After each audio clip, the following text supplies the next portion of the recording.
ថ្ងៃនេះគឺមកនិយាយអំពី reputation management ម្ដងចាអញ្ចឹងតាក់ទងនឹង life cycle របស់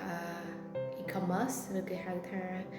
online travel agent ហ្នឹងគឺអ្នកខ្ញុំបាន detail តាំងពីដើមមកអញ្ចឹងបើសិនជាបងប្អូនគាត់មានចំណាប់អារម្មណ៍ក្នុងការ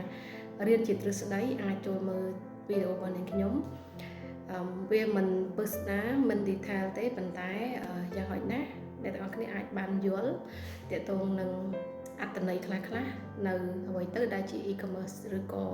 ជា online travel agent ចាអញ្ចឹងថ្ងៃនេះគឺអ្នកខ្ញុំនឹងនិយាយអំពី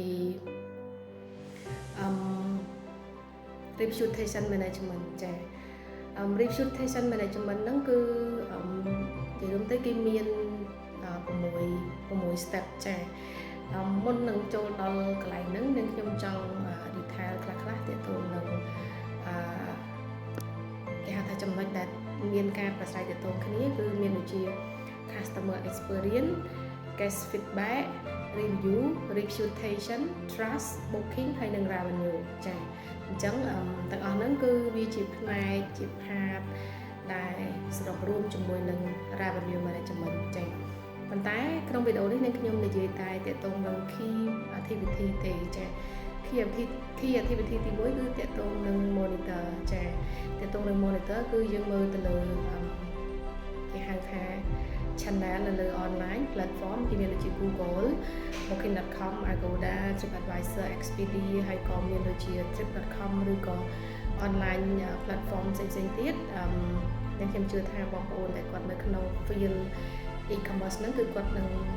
យល់ថាទាក់ទងនឹង monitor ទាក់ទងនឹង tracking នៅលើ platform ទាំងអស់ហ្នឹងគឺវាមានសេចក្ដីខ្លះចា៎មួយទៀត analyze ហ្នឹងគឺទាក់ទងនឹងការ identify តើអ្វីដែលភ្ញៀវចូលចិត្តហើយនឹងអ្វីដែលភ្ញៀវគាត់តែងតែ comment តែងតែឲ្យជា feedback មានល្អនិងអាក្រក់ចា៎ហើយទី3ហ្នឹងគឺទាក់ទងនឹង response ការ response គឺយើងត្រូវ reply ជាមួយនឹង professional ហើយ personally ទៅលើ review ទាំងអស់ហ្នឹងអញ្ចឹងគ្រប់ review ទាំងអស់គឺយើងត្រូវឆ្លើយយើងត្រូវ response របៀប professional ចា៎ហើយទី4គឺ recover ចា៎តែទៅនឹង recover ហ្នឹងគឺយើង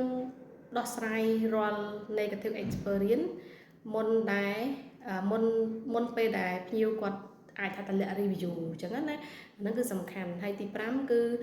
improve ហ្នឹងគឺតកតងនឹងធម្មតាយើងតែងតែមាន feedback ហើយ feedback វាមានអាក្រក់និងល្អអញ្ចឹងណាអញ្ចឹងយើងត្រូវយក feedback ដែលភ្ញៀវគាត់នាំមកហ្នឹងយើងត្រូវមានជាគេហៅថាជា list មួយក្នុងការ record feedback ហ្នឹងយើងយកមកមើលថា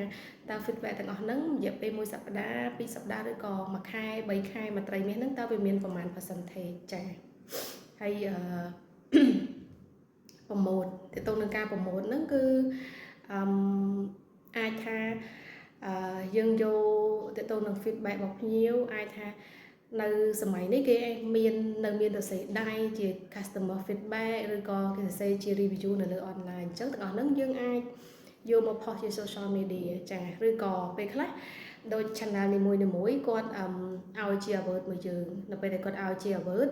ធម្មតាយើងក៏អាចធ្វើជាវីដេអូថតវា storytelling តិចតួចមកដើម្បី post នៅក្នុង social media ហ្នឹងគឺទាក់ទងនឹងការ promote ចាអញ្ចឹងអ្នកខ្ញុំសរុបរួម